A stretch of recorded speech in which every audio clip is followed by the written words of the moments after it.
You know, once again, this is part two of what we talk about when you talk about cleaning up the environment, when you're talking about having clean water and getting rid of the pollution. Project Save Our Surf Part 2 is back once again with this exclusive event that's going on. That's what's happening with a lot of exclusive celebrities and people that are just good people that are just here. That's what's coming up next on Chief Rocket TV, where music, fashion, and politics collide in association with Trovision. I'm your host, Q Nice. Check it out. And I am here with the lady herself, Tana Frederick. She's here with us. It's so good to see you again. It is lovely to see you again. I always love your couture. You have it's very good. It's very 40s, and you're very dapper, and I love the dress. I love it. Thank you very much. And speaking of dress, let's talk about this. What you got on right here? Well, this is my lovely second time that I've worn a recycled paper dress made by a designer. I think she's in Arizona, and it's such a cool dress. I don't know how she does it. I don't know how she puts it together. Some pieces end up falling off, and I tape them back on. Right. But it fits like a glove, and it feels great because it's recycled. All recycled. Yep, all of it is recycled. It's like from posters or magazines or what have you, and I think it's pretty fabulous. So how's the movement? I mean, can you walk pretty good in it? I have some really high heels on, so I can walk, and I could probably dance like this. But other than that, I don't know.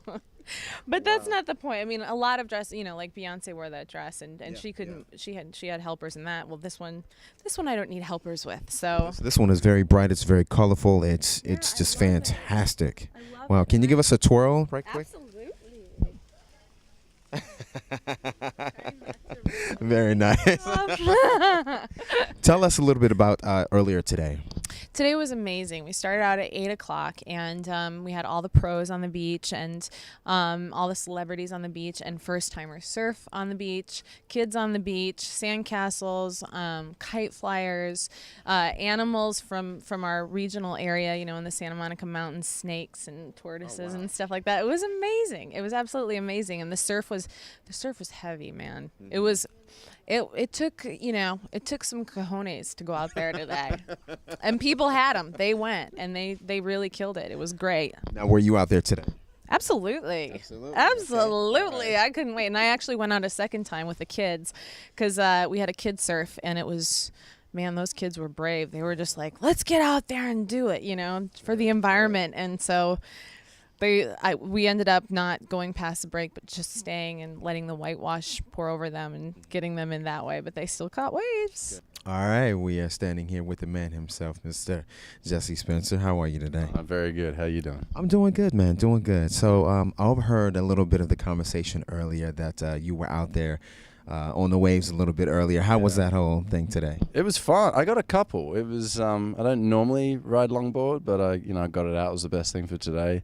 And do you know what? It was a really good experience, actually, because we had the prayer session before, and the conch shell and the facing north, south, east, and west. I'm like, I've never done that before. It went on for 15 minutes. It was good, but it kind of it added an extra element, I think, to the day. And the drum circle was going. That's actually really good when you're out in the water, and that's going the whole time. It's like you're popping along. So how does it really feel like when you're out there on the waves? I mean, is there a sense of calm that comes over you when you're out there? Oh, totally. It's I think for most surfers or people who swim in the ocean a lot, I think the sort of the spiritual aspect, or the calming aspect, or whatever you want to call it, is very much a reason why people go into the ocean in the first place, because there's a lot of scary stuff in the ocean. The ocean's a pretty scary place, you know what I mean? And to sort of go in there, you have to really be willing to let it go, and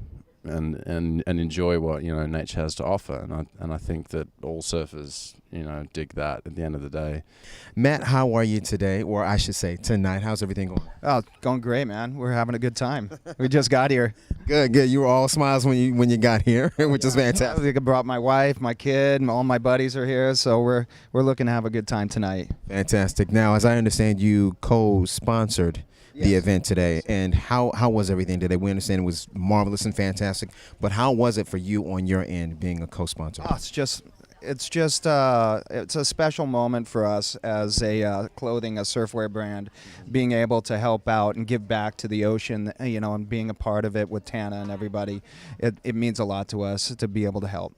All right, I'm standing here with Frank and Project Save Our Surf. We're talking about it again. I understand, got a little information about you. You've been surfing for quite a while now, and you have, is it a company or a store? I teach private surf lessons, and I have my own company teaching private surf lessons up here in Santa Monica in LA.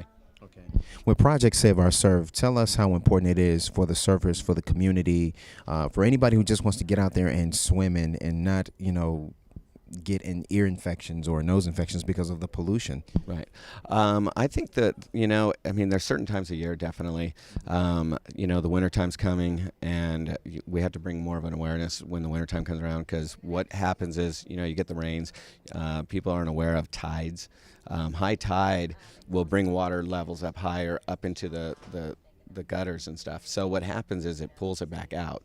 So you get a lot of stuff coming in from the tides being different in the wintertime with all the high rains. So it's great to do this event, Project Save Our Surf, before the winter starts, so we can, give the information out to a lot of people, who are about ready to go out in the water, whether they're learning to surf or just going swimming or whatever it is. So, it's about trying to help keep people safe. Michelle, how you doing tonight? You look amazing. You're out here with Project Save Our Surf. Thank you What's going so on with you? much. I'm having a great time. I support this cause 100%. I'm very, very happy to be here. It's very, very good to have you here. Now, I understand that you are working very hard. Tell us a little bit about the show and what's going on with it. Well, right now I am on Tough Love Miami on VH1. Tune in. It's wonderful. It was a great experience. I can't tell you what happens. You got to tune in to see. But it's a great show, great experience. Christy, how you doing this evening? I'm wonderful. How are you? I'm doing quite well. Glad to be here with Project Save Our Surf. Question I want to ask you, tell us, how important is it to keep our water clean, keep our water safe? Wow, that's it's probably the most important thing. I have a 3.5-year-old little girl, and she loves the ocean so much, and just to know that it's safe and clean when she wants to run in that, because she is like free as a bird, it'll make me feel so much better knowing that she's not going to get sick or come down with an ear infection or something else. So I think Project Save Our Surf is amazing, and I'm so happy to be here tonight to support that. My name is DJ Avisha Shea. Good to have you here. You out here rocking it and doing your thing right now. How's it feel to be out here with these wonderful people and these celebrities? It's amazing. It's awesome. I'm having such a good time. I think usually when I work, I have more fun than anyone else at the party. I'm having the most fun, like usual. So we've been listening. You've been playing an array of stuff. You've been playing hip hop. You've been playing some pop stuff. You've been playing some real good stuff. Have you had any requests? I really appreciate that. Yeah, I actually did have some requests tonight. Some people want to hear some reggae music, and I was like, for sure, of course, like Bob Marley. I love starting my set with some Bob Marley and some reggae, moving into soul music, and then eventually hip hop, like eventually house. You just gotta feel your crowd. Yay, PSOS, 4th year. Everybody, thank you so much for coming. This is amazing turnout. It just makes me cry. So thank you, everybody. We have amazing auction items. My co-host here, Gregory Harrison, please give a round of applause. Thank you. Although I do have to say, the results came in. I got second in the celebrity heat. You got third. But it's okay. There's always next year. There's always next year. And if you would all please give up your attention for Samantha Mumba, who has generously come out to sing tonight for all of us and for the oceans. Indeed, please. Let's hear it.